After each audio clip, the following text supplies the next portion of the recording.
Now, Madam President, on a totally different matter, I have a duty this morning that somehow ranks among my favorite activities and least favorite activities simultaneously.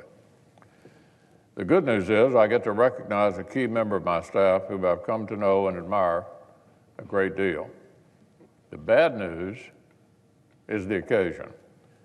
This week, after 15 years of outstanding service, he's bidding farewell to the Senate. So I'm unhappy with the circumstances, but I could not be happier to talk about Jay Khosla. For just shy of 2 years, Jay has served as my Chief Economic Policy Counsel.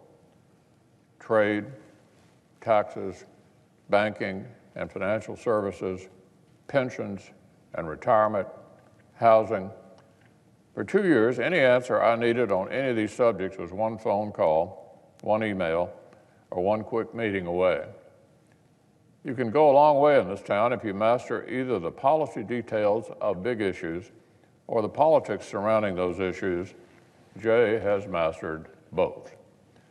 When you have a lot of talent and intelligence, major projects tend to find their way to your desk. So consider the fact that Jay has been at the center of practically every major economic policy achievement over the past decade plus. Jay arrived as a young healthcare staffer for then Majority Leader Bill Frist.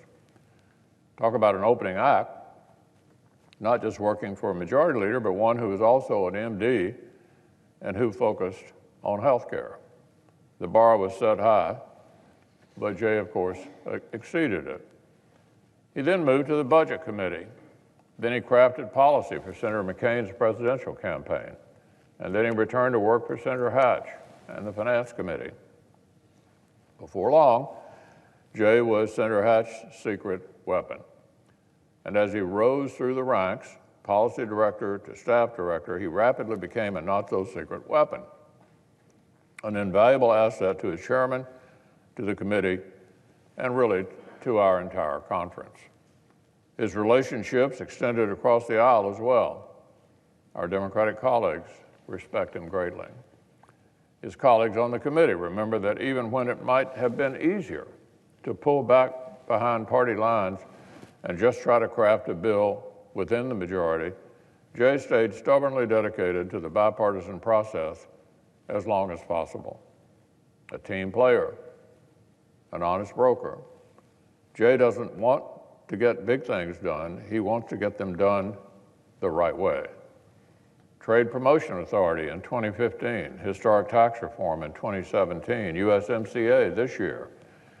These huge accomplishments and many more, like fighting the opioid epidemic and fixing the dysfunctional sustainable growth rate that had plagued Medicare.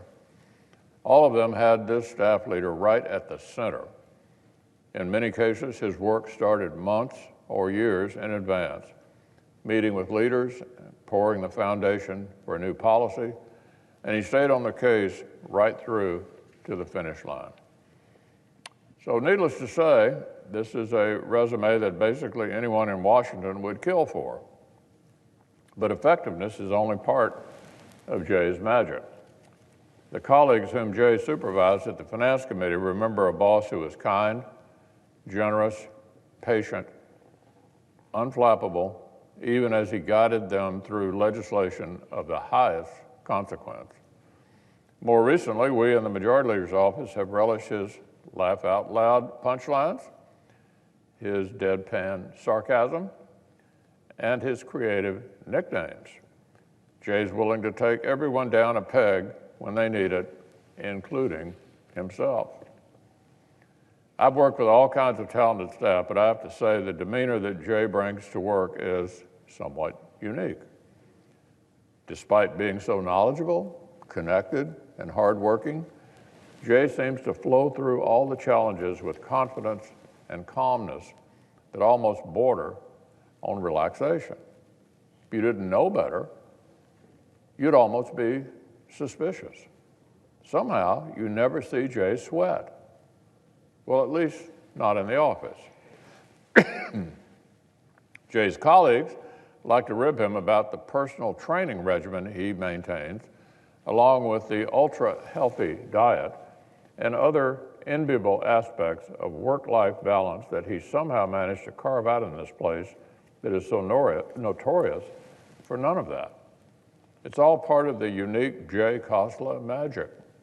This is someone who has been known to reply to serious email inquiries with a funny photo of a cat dangling from a tree branch captioned, "Hang in there."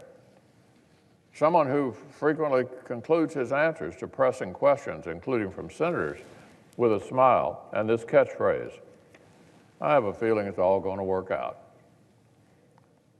Somebody less accomplished would never get away with this.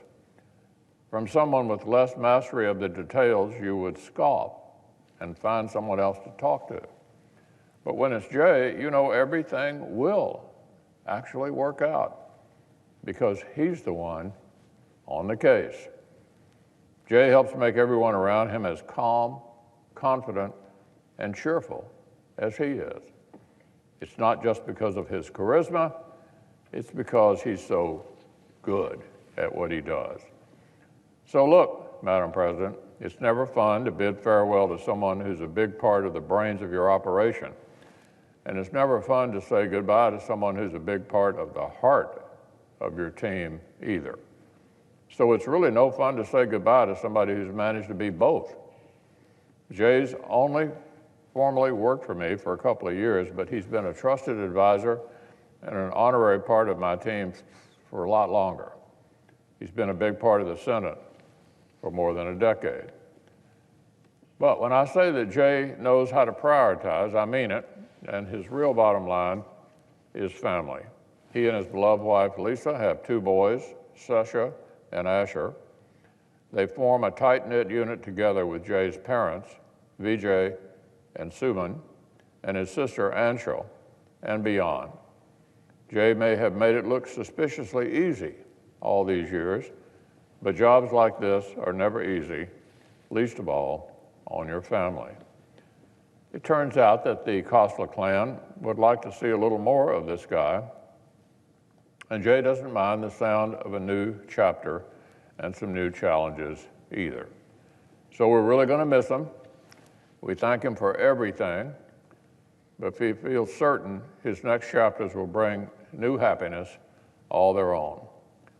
As a wise man once told me, I have a feeling it's all going to work out.